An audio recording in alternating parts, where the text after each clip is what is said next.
This is 8 Minutes, a podcast helping you understand the energy and climate challenge in just a few minutes. I'm your host, Paul Schuster. We're coming up on the summer months, which means a lot of stress is about to be put onto the power grid. A lot more air conditioning units are about to come online, and with them, a bit of fingernail biting by our independent system operators, our ISOs, and keeping our lights on. For a long time, the only way to plan for that increased demand was to build more generating stations and keep them idle until they were needed.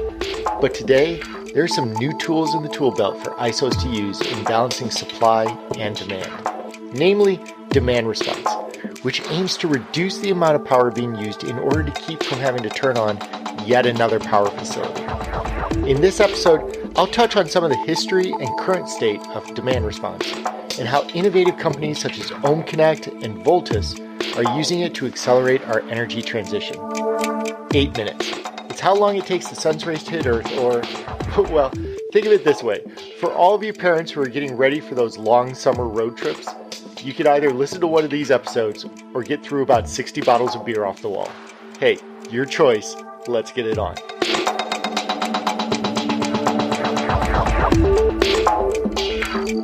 September 6th, 2022. California is gripped in a massive heat wave that is taxing the grid and causing a lot of concern that the grid operator CalISO may need to impose rolling blackouts in parts of the state.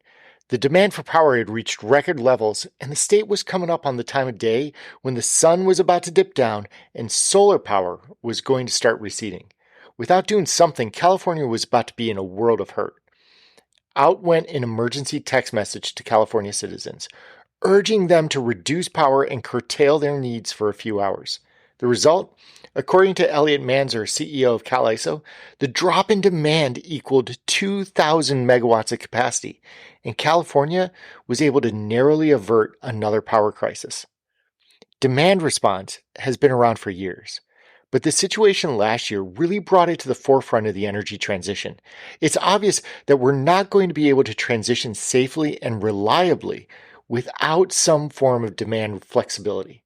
Consider, in the old days, a 2,000 megawatt shortfall in generation would have resulted in 2, maybe 3 new natural gas-fired power plants being built and coming online.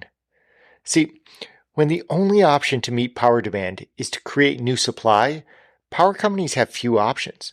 Renewable supply is too intermittent to rely upon for those moments. And, well, as of right now, storage is too small to really affect the outcome. Instead, the power grid has installed a ton of natural gas power generators that can come online in as little as 10 minutes. These units are silly expensive to build. And what's even more ridiculous is that they are really only used a few times out of the year.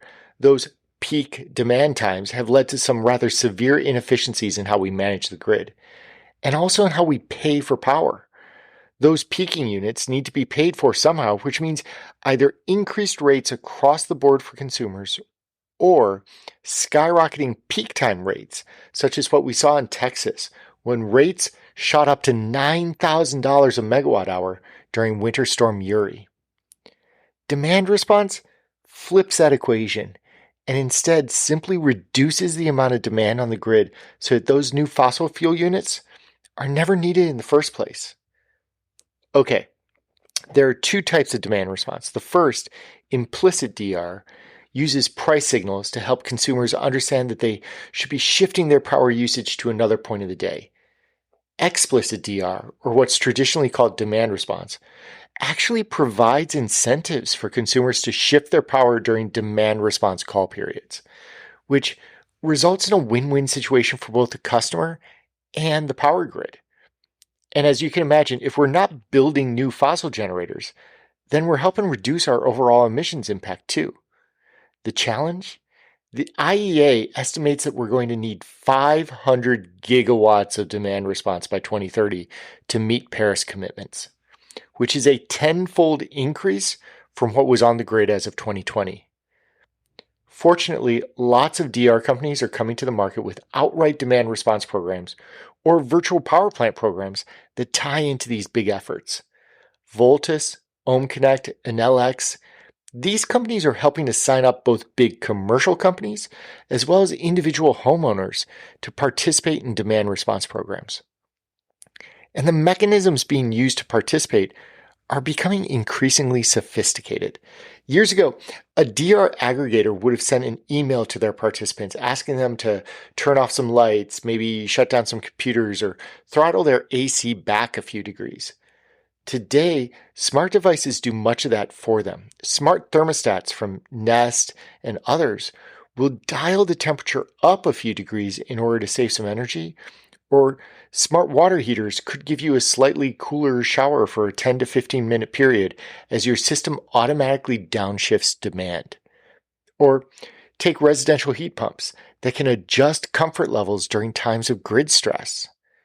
And with the advent of electric vehicles, lots of people see utility in using these mobile assets as ways to shift demand on the grid as well. Not only can DR aggregators potentially stop charging or charge at a lower power need during extreme peak periods, and then obviously pick up again when the crisis has passed, but EV batteries could find their way into vehicle-to-grid programs, V2G programs, that allow utilities to access the stored power to offset local demand spikes as well.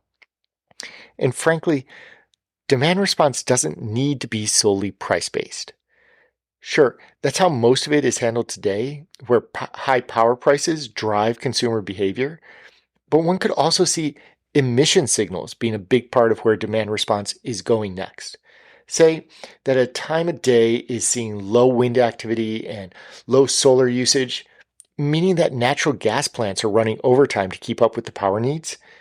Could we see a DR signal sent out that ratchets down power usage until more renewable resources come back online? See, price signals, emission signals, smart devices attuned to the individual comfort dynamics of an office or residence, grid balancing, there's a lot going on with demand response, which is also why artificial intelligence is likely to play a big role in the future of these programs.